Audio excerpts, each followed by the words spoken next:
Dragonlance, la forja de un túnica negra 1. Raistlin, el aprendiz de mago. Margaret Weis, 1999.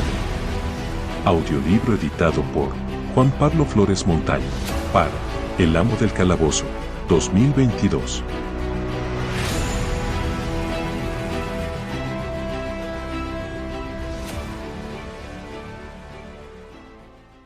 Prólogo. Han pasado muchos años desde que nos reunimos en mi apartamento para participar en una sesión de juego. Por entonces, solo unos pocos conocíamos Dragonlance, una criatura llena de promesas aún sin cumplir. Jugábamos la primera aventura de lo que finalmente acabaría siendo una experiencia maravillosa para millones de personas, pero esa noche, según recuerdo, apenas sabíamos lo que nos traíamos entre manos. Yo dirigía el juego siguiendo las anotaciones sobre reglas y diseño que había tomado apresuradamente. Tanto mi esposa como Margaret se encontraban entre los numerosos jugadores que se afanaban por descubrir a sus personajes concretando los imprecisos perfiles que les habíamos dado. ¿Quiénes eran estos héroes de la lanza? ¿Cómo eran realmente? Estábamos en los inicios del juego cuando me volví hacia mi buen amigo Terry Phillips y le pregunté qué estaba haciendo su personaje. Terry habló y el mundo de Kryn cambió para siempre. Su voz rasposa, el sarcasmo y la amargura que enmascaraban una arrogancia y un poder que no necesitaban exponerse de repente eran reales. Todos los presentes nos quedamos paralizados y aterrados. Hasta el día de hoy, Margaret jura y perjura que Terry vestía la túnica negra en la reunión de aquella noche. Terry Phillips había elegido a Raistlin como su personaje y con aquella voz predestinada dio vida a uno de los personajes de Dragonlance más duraderos. Terry llegó incluso a escribir un libro de juegos donde se detallaban las pruebas que Raistlin tuvo que superar. Kryn, amén de Margaret y de mí mismo, tiene una gran deuda de gratitud con Terry por darnos a Raistlin. Otros personajes de Dragonlance han de atribuirse a varios creadores, pero desde el principio Margaret dejó muy claro a todos los interesados que Raistlin era suyo y solo suyo. En ningún momento nos opusimos a que se encargara del oscuro mago, todo lo contrario. Parecía ser la única capaz de apaciguar su carácter y calmar su mente atormentada. Lo cierto es que Raistlin nos asustaba al resto y nos mantenía a distancia. Solo Margaret sabía cómo tender un puente para salvar aquella cima abismal que nos separaba de él. Ahora tenéis en vuestras manos la historia de Raistlin relatada por Margaret, la persona que lo conoce mejor. Tal vez este singular viaje no siempre sea agradable, pero sí una experiencia que merece la pena. Margaret ha sido, invariablemente, una narradora magistral. Esta es la historia que siempre anheló contar. Y si Terry la está leyendo, donde quiera que se encuentre, le deseo paz. Tracy Hickman. Libro 1. El alma de un mago se forja en el crisol de la magia. Antimodes, de los túnicas blancas. 1. Jamás llevaba puesta la blanca túnica cuando viajaba. Muy pocos magos lo hacían en aquel tiempo, antes de que la terrible guerra de la lanza se volcara del caldero como aceite hirviendo y abrazara la campiña. En aquellos días, unos 15 años antes de la guerra, se había prendido la lumbre debajo del caldero, la reina de la oscuridad y sus hordas habían encendido la chispa que inflamó la llama. Dentro del perol, el aceite, frío y negro, estaba inactivo, pero en el fondo empezaba a hervir lentamente. Casi nadie en Ansalon vio el caldero, y mucho menos el aceite que bullía en su interior, hasta que se derramó sobre sus cabezas junto con el fuego de los dragones y los innumerables horrores de la guerra. En esta época de relativa paz, la mayoría de los habitantes de Ansalon nunca miraban hacia arriba ni a uno u otro lado para ver qué ocurría en el mundo. Por el contrario, mantenían la vista fija en sus propios pies, inmersos en sus afanes diarios, y si alguna vez levantaban los ojos al cielo era para comprobar si algún aguacero echaría a perder su excursión al campo. Unos pocos percibían el calor del fuego recién prendido. Unos pocos habían estado observando atentamente el negro y tumescente líquido y ahora veían que empezaba a hervir.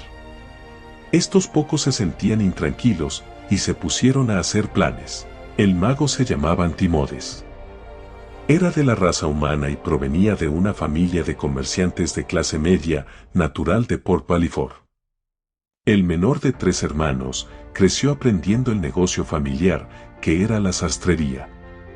Todavía hoy presumía de las cicatrices dejadas por los pinchazos de alfileres y agujas en el dedo corazón de la mano derecha. De aquellos años de aprendizaje le quedaba una aguda perspicacia comercial y el gusto por la buena ropa, que era una de las razones por las que rara vez vestía la blanca túnica. Algunos magos tenían miedo de llevarla puesta, ya que era el símbolo de una profesión que se veía con malos ojos en Ansaldo. No era el temor el motivo de que Antimodes no vistiera su túnica, sino el hecho de que la suciedad se notara mucho en el color blanco. Odiaba llegar a su punto de destino manchado con el barro y el polvo del camino. Viajaba solo, lo que en aquellos días inciertos significaba que se era un necio, un quendero o una persona extraordinariamente poderosa.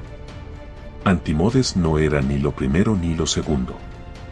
Viajaba solo porque prefería su propia compañía y la de su burra, Jenny, a la de la mayoría de la gente que conocía. Los guardias de escolta eran toscos y lerdos por lo general, además de que sus servicios resultaban costosos.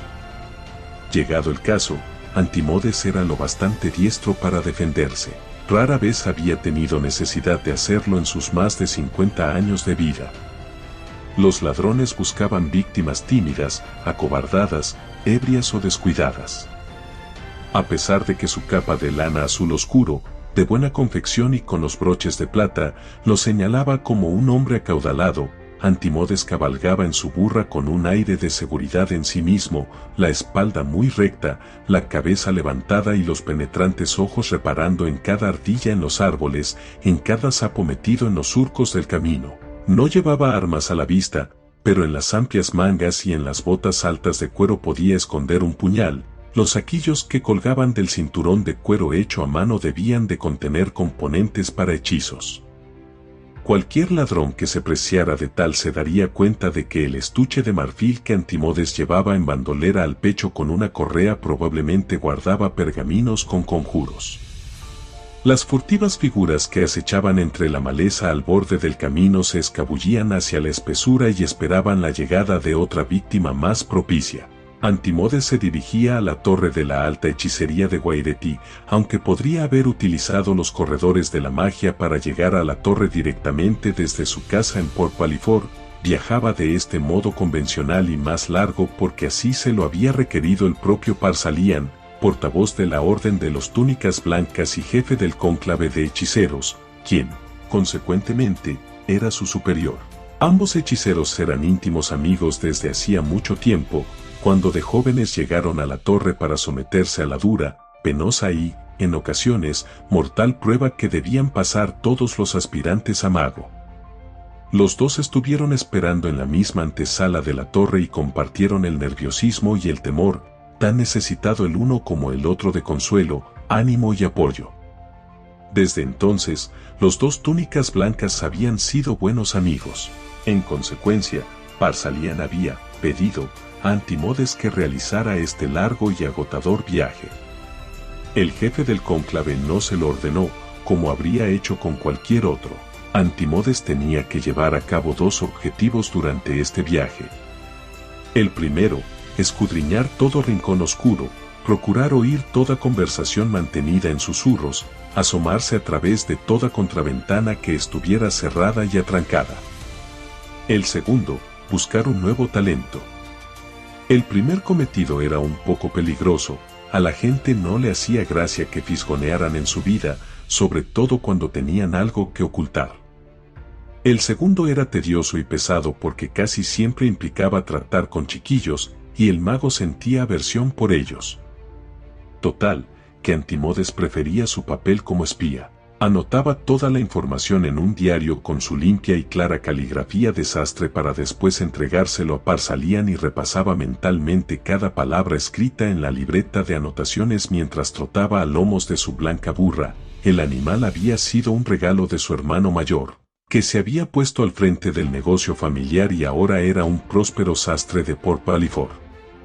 Antimodes empleaba el tiempo que pasaba en la calzada reflexionando sobre todo cuanto había visto y oído, aparentemente, nada importante pero, al mismo tiempo, todo portentoso.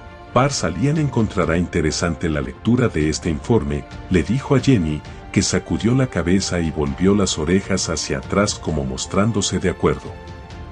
Estoy deseando entregarle el diario, prosiguió su amo. Lo leerá y me hará preguntas, y yo le explicaré todo lo que he visto y oído mientras saboreamos el mejor de sus excelentes caldos elfos. Y tú, querida, tendrás avena para comer. Jenny mostró su conformidad con entusiasmo. En algunos sitios en los que habían hecho un alto, se había visto obligada a comer heno húmedo y mohoso o cosas peores. De hecho, en una ocasión le pusieron mondas de patatas. Casi estaban al final del viaje. Al cabo de un mes, Antimodes llegaría a la torre de la alta hechicería de Guairet, o, mejor dicho, la torre llegaría hasta Antimodes. Uno no encontraba el mágico edificio, sino que éste lo encontraba, o no, a uno, según determinara su señor. El mago decidió hacer noche en Solace a pesar de que podría haber seguido camino ya que solo era mediodía y, estando al final de la primavera, todavía quedaban varias horas de luz para viajar. Pero le gustaba Solace y su famosa posada, el último hogar, y le gustaba Otik Sanjal, el propietario, y sobre todo su excelente cerveza. Antimodes llevaba paladeando en su imaginación aquella cerveza oscura y fría, coronada por la cremosa espuma, desde que había tragado la primera bocanada de polvo del camino. Su llegada a Solace pasó inadvertida, a diferencia de lo que ocurría en otras poblaciones de Ansalon donde a cualquier forastero se lo consideraba un ladrón o un portador de enfermedades contagiosas o un asesino o un secuestrador de niños. Solace era una villa muy distinta de otras de Ansalon. Había sido fundada por refugiados que huían para salvar la vida durante el cataclismo y que solo dejaron de correr cuando llegaron a esta zona. Al haber sido ellos mismos forasteros en el camino, daban un trato más afable a quienes llegaban de fuera, y esta actitud la heredaron sus descendientes. Solace se había ganado fama de ser refugio de parias, solitarios, trotamundos y aventureros. Los lugareños eran amistosos y tolerantes, hasta cierto punto. Era sabido que la falta de ley y orden perjudicaba a los negocios, y Solace era una ciudad con buen ojo comercial. Situada en una concurrida calzada que era la ruta principal desde el Ansalon septentrional hacia cualquier punto del sur, Solace estaba acostumbrada a recibir la visita de gente forastera. Mas no era esa la razón por la que la mayoría de la gente no reparó en la llegada de Antimodes. El motivo principal de que casi nadie viera al mago era porque se encontraban varios metros por encima de él. La gran parte de los edificios de Solace estaban construidos sobre las enormes ramas de los gigantescos árboles llamados Vallenwoods. Los primeros habitantes del lugar habían tenido que encaramarse literalmente a los árboles para escapar de sus enemigos, y con el tiempo descubrieron que vivir en las copas de los Vallenwoods era muy seguro. Así que construyeron sus hogares en las ramas, generación tras generación. Sus descendientes conservaron esa tradición. Desde la grupa de la burra, Antimodes dobló el cuello para mirar hacia arriba, a las pasarelas de madera colgantes que se extendían de árbol a árbol y que se mecían al pasar por ellos los lugareños que iban de aquí para allí, camino de una u otra tarea. Antimodes era un hombre apuesto y con buen ojo para las damas, y, aunque las mujeres de Solace mantenían bien sujetas las faldas cuando cruzaban las pasarelas, siempre cabía la posibilidad de echar un fugaz vistazo a un tobillo fino o una pierna bien torneada. La placentera ocupación del mago fue interrumpida por un escandaloso griterío. Al bajar la vista se encontró con que Jenny y él estaban rodeados por una pandilla de arrapiesos descalzos, tostados por el sol y armados con espadas de madera y lanzas hechas con ramas de árbol que tenían entablada batalla con un imaginario ejército enemigo. Los chicos no habían topado a propósito con Antimodes. El devenir de la batalla los había llevado en esta dirección, y los invisibles goblins u ogros o cualesquiera que fueran sus enemigos se batían en retirada hacia el lago Cristalmir. Atrapada en medio del griterío, golpeteo de espadas y aullidos, Jenny se espantó y empezó a brincar y cocear con los ojos desorbitados por el terror. La montura de un mago no es un caballo de guerra, no está, pues, entrenada para galopar sin inmutarse en medio del estruendo, la sangre y el caos de una batalla o contra las puntas de unas lanzas. Como mucho, está habituada a ciertos efluvios poco agradables de los componentes de hechizos y alguno que otro despliegue de fuego y rayos. Jenny era una burra tranquila, fuerte y robusta, con una extraordinaria habilidad para esquivar surcos y piedras sueltas en la calzada, de modo que proporcionaba a su jinete una cómoda marcha exenta de sobresaltos. Pero el animal consideraba que este viaje había llegado ya al límite: malas comidas, pesebres con goteras, problemáticos mozos de cuadra. La cuadrilla de chiquillos vociferantes y blandiendo palos fue, simplemente, más de lo que podía soportar. A juzgar por el ángulo de las largas orejas y el modo en que mostraba los dientes, Jenny estaba dispuesta a emprenderla a coces y mordiscos con los chiquillos, a los que seguramente no llegaría a hacer daño alguno, pero sí acabaría desmontando a su jinete. Antimodes bregaba para controlar a la burra, pero no estaba teniendo ningún éxito en ello. Los chiquillos más jóvenes, cegados por el ardor de la batalla, no se percataron del apuro del mago y continuaron pasando a su alrededor blandiendo las espadas, aullando y lanzando gritos de triunfo. Antimodes podría haber entrado en solace sobre su trasero, pero entonces apareció en mitad de la polvareda y el griterío un chico algo mayor, de unos 12 años, y agarró las riendas de Jenny, con un suave tirón y una actitud firme consiguió dominar al aterrado animal. «Largaos», ordenó al tiempo que hacía un ademán con la espada, que se había cambiado a la mano izquierda. «Marchaos, compañeros. Estáis asustando a la burra». Los niños más pequeños, cuyas edades iban de los 6 en adelante, obedecieron de buen grado al mayor y se alejaron sin dejar de alborotar. Sus gritos y risas resonaron entre los enormes troncos de los Wallenwolves. El muchachito no lo siguió de inmediato y, con un acento que definitivamente no pertenecía a esa región de Ansalon, ofreció sus disculpas mientras que acariciaba el suave hocico del animal. «Disculpadnos, señor. Estábamos absortos en el juego y no reparamos en vuestra llegada. Confío en que no os habréis lastimado». El jovencito llevaba el oscuro y espeso cabello cortado a tazón por encima de las orejas, un estilo muy popular en Solamnia pero que no se daba en ninguna otra parte de Krynn.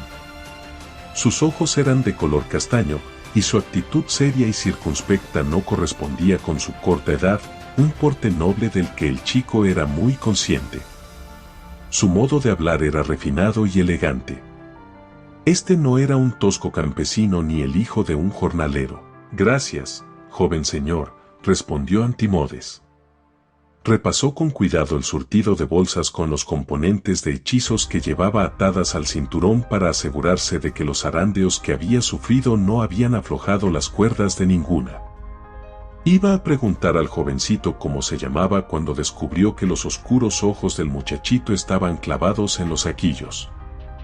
La expresión de su rostro era desdeñosa, desaprobadora. «Si estáis seguro de que os encontráis bien, señor mago, y que nuestro juego no os ha causado ningún perjuicio, me retiraré». El jovencito hizo una inclinación algo rígida, soltó las riendas de la burra y se volvió hacia donde los otros chicos se habían marchado. «¿Vienes, Kid?», le gritó a otro chico, más o menos de su edad, que se había quedado observando al forastero con gran interés. Dentro de un momento, Sturm contestó, y fue entonces, al hablar, cuando Antimodes cayó en la cuenta de que este chico de corto y rizoso cabello negro, vestido con pantalones y chaleco de cuero, era en realidad una chica, y una chiquilla guapa, ahora que se fijaba bien, o, quizá, lo más adecuado sería decir, jovencita, porque a pesar de sus pocos años tenía bien definida la figura, sus movimientos eran gráciles, y su mirada descarada y firme. A su vez, la chica examinaba a Antimodes con un interés profundo y reflexivo que el mago no supo comprender. Estaba acostumbrado a encontrarse con miradas desdeñosas o de desagrado, pero la curiosidad de la jovencita no era superficial ni en su actitud había antipatía. Era como si estuviera tomando una decisión sobre algo. Antimodes estaba chapado a la antigua respecto a las mujeres. Le gustaba que fueran suaves, dulces, cariñosas, que se sonrojaran y mantuvieran los ojos bajos. Comprendía que en estos tiempos de poderosas hechiceras y fuertes guerreras su actitud era trasnochada, pero se sentía cómodo con esa forma de pensar. Frunció el ceño levemente para mostrar su desaprobación a esta joven virago y chascó la lengua para que Jenny se pusiera en marcha hacia el establo público situado cerca de la herrería. Tanto el establo como la herrería y la panadería, con sus inmensos hornos, eran de los pocos edificios de Solace construidos en el suelo. Cuando Antimodes pasó ante la muchachita sintió los oscuros ojos clavados en él, reflexivos, interrogantes. 2.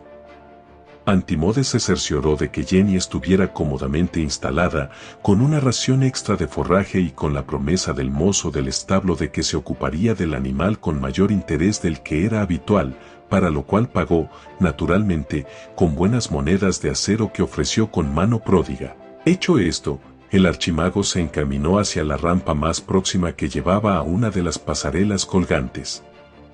Los escalones eran numerosos, y cuando llegó arriba estaba sin resuello y sudando. No obstante, las frondosas copas de los Vallenwoods le dieron un respiro al ofrecerle sombra bajo su tupido dosel, y Antimodes echó a andar por la pasarela que conducía a la posada El Último Hogar. En el camino pasó ante varias casitas ubicadas sobre las ramas de los árboles. En Solace el diseño de cada casa variaba, a fin de acomodarse al árbol sobre el que descansaba. Según marcaba la ley, no se podía cortar parte alguna del Vallenwood ni quemar su madera ni perjudicarlo de ningún otro modo. Todas las casas utilizaban el ancho tronco como pared en al menos un cuarto, mientras que las ramas servían como vigas para los techos. Los suelos no estaban al mismo nivel, y en las casas se notaba un movimiento de balanceo muy pronunciado cuando había tormentas y se levantaba el viento. Los habitantes de Solace consideraban encantadoras tales peculiaridades que a Antimodes lo habrían vuelto loco. La posada El Último Hogar era la construcción más grande de la ciudad. Erigida a unos 15 metros sobre el suelo, estaba construida alrededor del tronco de un gigantesco Vallenwood que formaba parte del interior de la posada.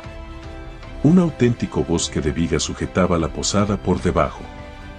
La sala comunal y la cocina se hallaban en el piso bajo, mientras que las habitaciones se encontraban en un nivel más alto y se podía llegar a ellas por una entrada independiente. Los que buscaban intimidad no tenían que pasar a través de la taberna. Las ventanas de la posada eran de cristales multicolores que, según la leyenda local, se habían hecho traer desde la mismísima Palantas. Los cristales eran una excelente propaganda para el negocio, ya que los destellos de diversos colores que se percibían entre las sombras arrojadas por las hojas atraían la mirada. De no ser así, el establecimiento habría pasado inadvertido entre el follaje. Antimodes había tomado un desayuno ligero y, por lo tanto, tenía suficiente hambre para hacer justicia a los afamados platos del posadero. La subida había incrementado su apetito y también contribuyeron a ello los apetitosos aromas que salían de la cocina.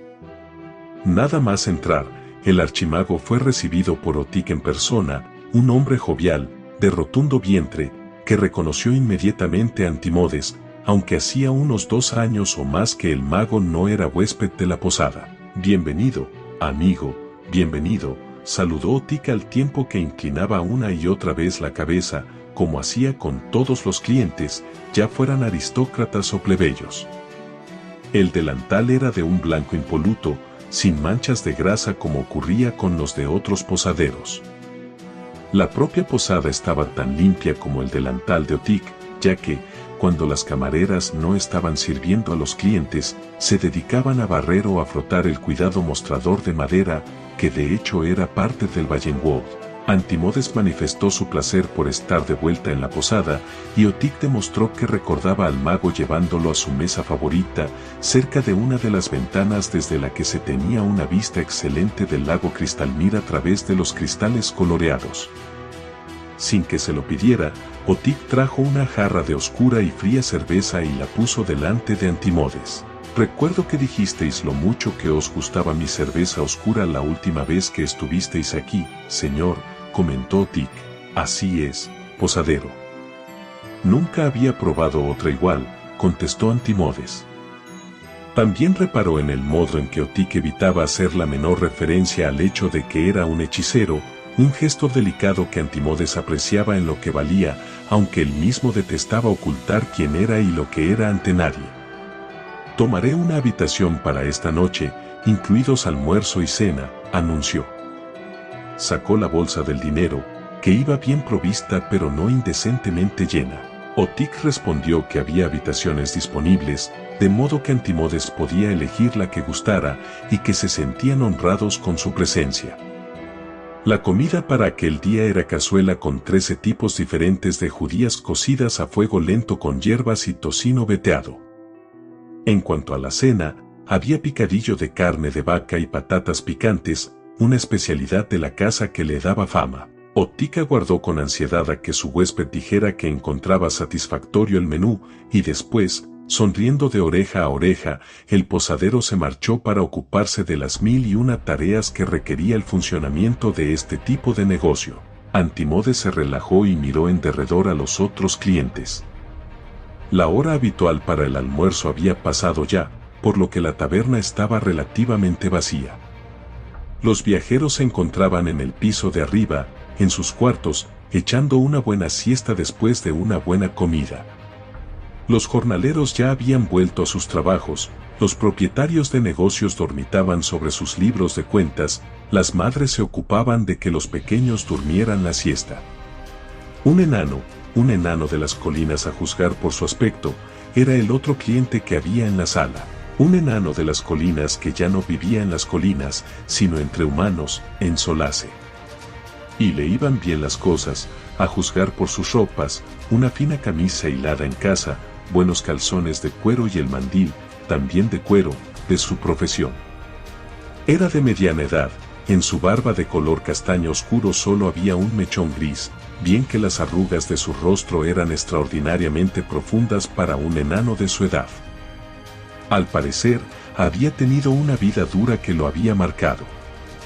Sus ojos marrones eran más cálidos que los de sus congéneres que no vivían entre humanos y que parecían observar el mundo a través de altas barricadas. Al encontrarse con la brillante mirada del enano, Antimodes levantó su jarra de cerveza. Por vuestras herramientas colijo que sois un trabajador del metal. Que Reorx guíe vuestro martillo, señor, dijo, hablando en el lenguaje enano. El enano inclinó levemente la cabeza en un gesto de agrado y levantó su propia jarra. Que vuestra calzada sea recta y seca, viajero, respondió, hablando en común. Antimodes no ofreció compartir su mesa con el enano ni éste mostró disposición de querer compañía. El archimago miró por la ventana para admirar el paisaje y disfrutó del agradable calorcillo que bañaba su cuerpo en un grato contraste con la fría cerveza que suavizaba su garganta reseca del polvo del camino. La misión encomendada a Antimodes era escuchar con disimulo cualquier conversación, así que prestó atención, aunque distraídamente, a la charla que mantenían el enano y la camarera, aunque no le parecía que estuvieran hablando de nada siniestro ni fuera de lo común. Aquí tienes, Flint, dijo la joven, que puso un humeante plato de judías delante del enano. Ración extra, y el pan está incluido.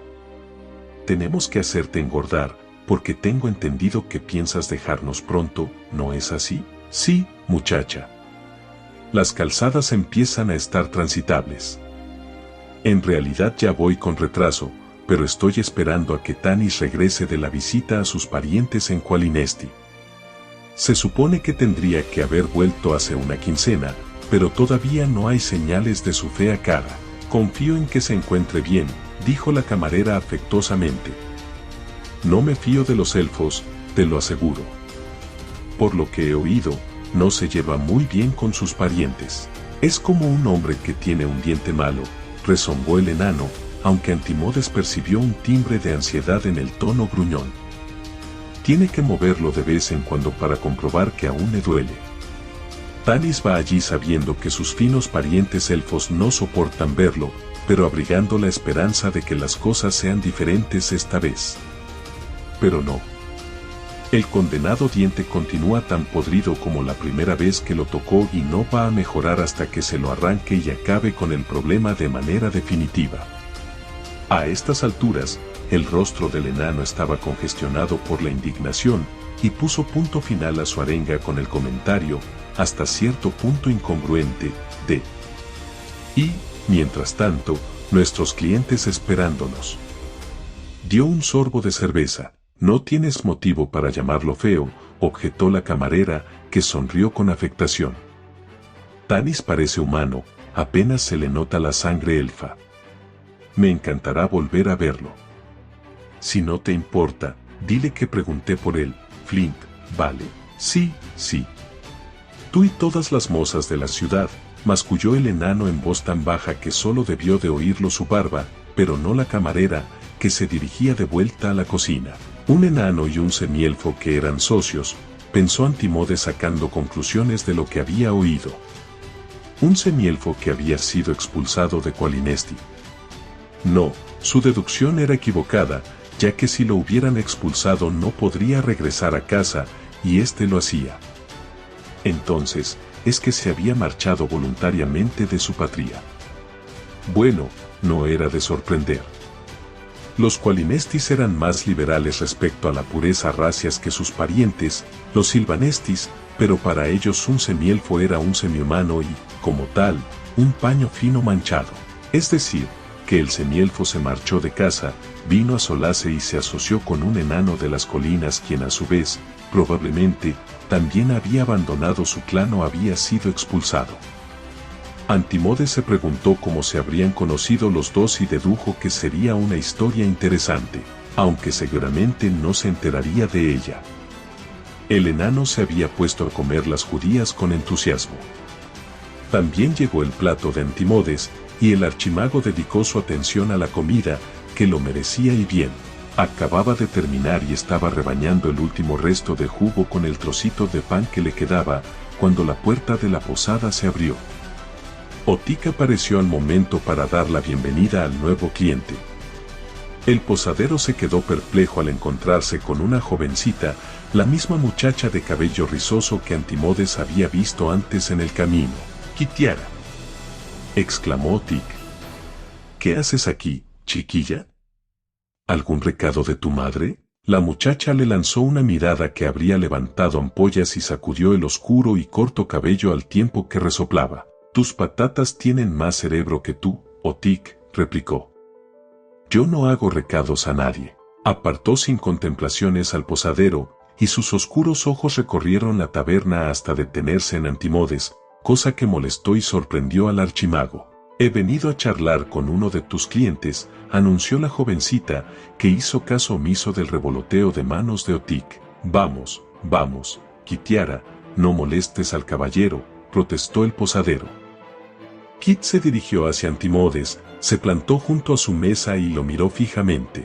«Sois un hechicero, ¿verdad?», preguntó. El archimago manifestó su desagrado no levantándose de la silla para recibirla como habría hecho con cualquier otra fémina. Esperando ser el blanco de las burlas de esta maleducada marimacho o recibir alguna propuesta rara de ella, adoptó un aire desaprobador. «Lo que sea solo me incumbe a mí, señorita», replicó, dando un énfasis sarcástico a la última palabra. Volvió deliberadamente la vista hacia la ventana para dejar claro que daba por terminada la conversación. «Kitiara», Otik se acercó a la mesa, inquieto. «Este caballero es mi huésped y, sinceramente, no es el momento ni el lugar para». La muchacha plantó las manos sobre la mesa y se inclinó sobre el tablero. Antímodes empezaba a estar realmente furioso con la entrometida mozuela, de modo que volvió la cabeza hacia ella y reparó, tendría que haber sido de piedra para no hacerlo, en la curva de sus pechos marcados bajo el chaleco de cuero. «Conozco a alguien que quiere convertirse en hechicero», dijo la chica con un timbre serio e intenso. «Deseo ayudarlo, pero no sé cómo. Ignoro qué hay que hacer». Gesticuló con aire de frustración. «¿Dónde he de ir?». ¿Con quién debo hablar? Vos podéis decírmelo. Si de repente la posada se hubiera ladeado sobre las ramas y Antimodes hubiera salido lanzado por la ventana, la sorpresa del archimago no habría sido mayor. Esto era totalmente irregular. Las cosas no se hacían así. Existían las vías normales para, mi querida jovencita, empezó. Por favor. Kitiara se acercó más a él. Sus ojos eran oscuros y brillantes, enmarcados por las espesas pestañas negras, como también las cejas, que trazaban un delicado arco. Tenía la piel tostada por el sol, debía de hacer la vida al aire libre. Su cuerpo era esbelto y bien musculado, superada ya la desgarbada constitución de la adolescencia para alcanzar la gracia, no de una mujer hecha y derecha, sino de un felino. Lo atraía y él se dejó llevar gustosamente a pesar de tener edad y experiencia de sobra para saber que no le permitiría llegar demasiado cerca. Era de las que dejarían que muy pocos hombres se solazaran con su calor y que los dioses tuvieran compasión de aquellos que lo consiguieran. Kitiara, deja en paz al caballero. Otik le tocó el brazo. La muchacha se volvió hacia él. No pronunció una palabra, sino que se limitó a mirarlo de hito en hito, y el posadero retrocedió. No importa, maese Sanjal, se apresuró a intervenir Antimodes. Le caía bien Otik y no quería causarle problemas. El enano, que había terminado de comer, observaba con interés la escena, al igual que dos de las camareras. Señorita y yo tenemos que tratar de un asunto. Por favor, toma asiento, joven. Se incorporó ligeramente e hizo una inclinación de cabeza. La muchacha se acomodó en la silla que había enfrente de él. La camarera se apresuró a recoger los platos, sin duda con la esperanza de satisfacer su curiosidad. ¿Deseáis alguna otra cosa?, le preguntó a Antimodes. ¿Quieres tomar algo?, ofreció educadamente el archimago a su joven invitada. No, gracias, fue la cortante respuesta. Ocúpate de tus asuntos, Rita. Si necesitamos algo ya te llamaremos. La camarera se marchó visiblemente ofendida. Otik dirigió una mirada de disculpa al archimago, que le sonrió para indicarle que no estaba molesto en absoluto, y el posadero, encogiéndose de hombros y agitando las manos en el aire, se alejó también. Por fortuna, la llegada de nuevos clientes mantuvo ocupado a Otik. Kitiara enlazó las manos ante sí, dispuesta a ir directamente al grano con una actitud de seria madurez que agradó a Antimodes. ¿Quién es esa persona?, preguntó el archimago. Mi hermano pequeño. Es decir, mi hermanastro, rectificó.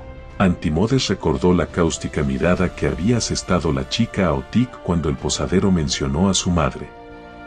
Llegó a la conclusión de que no había una relación afectuosa entre ellas. ¿Qué edad tiene el niño? 6 años. ¿Y cómo sabes que desea estudiar para mago?, inquirió, aunque creía saber la respuesta. Había oído lo mismo con anterioridad. Le encanta vestirse como un mago y hacer que ejecuta hechizos. Es tan listo. Tendríais que verlo arrojando tierra al aire como si estuviera llevando a cabo un conjuro. Por supuesto, asumimos que es una etapa difícil por la que está pasando pero en realidad no lo aprobamos. Lo decimos sin intención de ofender, señor, pero no es la clase de vida que deseamos para nuestro hijo. En fin, si quisierais hacernos el favor de hablar con él y explicarle lo difícil que, porque hace trucos, contestó la chica. ¿Trucos? Antimodes frunció el entrecejo. ¿Qué clase de trucos? Bueno, ya sabéis, trucos. Sacar una moneda de la nariz de alguien. Lanzar una piedra al aire y hacerla desaparecer. Cortar un pañuelo por la mitad con un cuchillo y después devolvérselo a su dueño en una pieza, como nuevo. Ese tipo de cosas. Prestidigitación. Supongo que te das cuenta de que eso no es magia. Por supuesto. Resopló Kitiara, desdeñosa. ¿Por quién me tomáis? No soy una palurda. Mi padre, mi verdadero padre, me llevó una vez a presenciar una batalla y había un hechicero que hizo magia de verdad. Magia de combate. Mi padre es un caballero de Solamnia, añadió con un orgullo ingenuo que de repente la hizo parecer una niñita. Antimodes no la creyó, por lo menos en lo relativo a que el padre fuera caballero de Solamnia. La hija de un solámnico no andaría zascandileando por Solace como un golfillo. Pero de lo que no le cabía la menor duda era de que a esta mozuela le interesaban las cosas militares. En más de una ocasión se había llevado la mano a la cadera izquierda como si estuviera acostumbrada a portar una espada o a simular que la llevaba. La mirada de la jovencita se apartó de Antimodes y se quedó prendida en la ventana con una expresión ausente como contemplando, anhelante, tierras lejanas, aventuras, el final del aburrimiento que cegueramente estaba a punto de ahogarla. Así pues no lo sorprendió lo que dijo a continuación. Veréis, señor, me voy a marchar de aquí muy pronto, y mis hermanos pequeños tendrán que arreglárselas solos cuando yo no esté. Cáramo no me preocupa, continuó, todavía con la mirada clavada en las brumosas colinas y la lejana extensión de agua. Tiene madera de guerrero y le he enseñado cuanto sé. El resto lo irá aprendiendo con la práctica. Habríase dicho que era una veterana baqueteada hablando de un nuevo recluta en lugar de una muchachita de 13 años refiriéndose a un mocoso. El archimago casi se echó a reír, pero la seriedad de la chica era tal que, en lugar de ello, se sorprendió a sí mismo observándola y escuchándola completamente fascinado. Pero Raistlin me preocupa, prosiguió Kitiara, que frunció el entrecejo, perturbada. Es distinto de los demás. No es como yo. No lo entiendo. He intentado enseñarle a luchar, pero es un niño enfermizo. No puede seguir el ritmo de los otros chiquillos. Enseguida se cansa y se queda sin resuello. Miró de nuevo a Antimodes. He de marcharme, repitió, pero antes quiero saber si Raistlin será capaz de cuidar de sí mismo, si podrá ganarse la vida de algún modo. Se me ocurrió que si valía para estudiar magia ya no tendría que preocuparme por él. ¿Qué edad dijiste que tiene el niño?, preguntó Antimodes. 6 años. Pero, ¿y sus padres? Tus padres. Sin duda ellos. Se calló porque la muchacha ya no lo escuchaba. Tenía esa expresión de extremada paciencia que los jóvenes adoptan cuando sus mayores están particularmente pesados dándoles una aburrida charla. Antes de que el archimago hubiera terminado de hablar ya se había puesto en pie. Voy a buscarlo para que lo conozcáis. Querida, empezó a protestar Antimodes. Había disfrutado conversando con esta interesante y atractiva jovencita, pero no le apetecía nada dedicar un rato a un chiquillo de 6 años. La chica no hizo caso de sus objeciones y salió por la puerta de la posada antes de que tuviera ocasión de detenerla. La vio correr ágilmente escaleras abajo, apartando bruscamente a cualquiera que se cruzaba en su camino. Antimodes se encontraba en un dilema. No quería que le impusieran la obligación de atender a ese niño. Ahora que la chica se había marchado no deseaba tener que ver con ella nada más. Lo había alterado, provocándole una sensación molesta, como la resaca ocasionada por un exceso de vino. Un vino que había tomado con agrado, pero ahora tenía dolor de cabeza. El archimago pidió la cuenta. Llevaría a cabo una retirada estratégica a su habitación. Se sintió irritado al comprender que estaría enclaustrado como un prisionero lo que restaba de su estancia en la ciudad. Al levantar la vista se encontró con los ojos del enano que, según recordaba, se llamaba Flint. Había una beatífica sonrisa en su semblante. Seguramente el enano ni siquiera estaba pensando en Antimodes y si sonreía debía de ser de satisfacción por la deliciosa comida que acababa de ingerir o por la sabrosa cerveza o simplemente porque se sentía a gusto.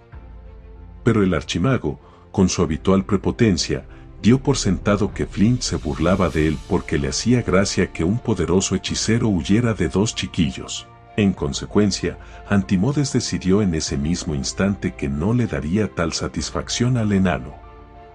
No permitiría que nadie lo echara de la agradable y cómoda sala, se quedaría allí, se libraría de la muchacha despachando rápidamente al niño, y ahí acabaría todo.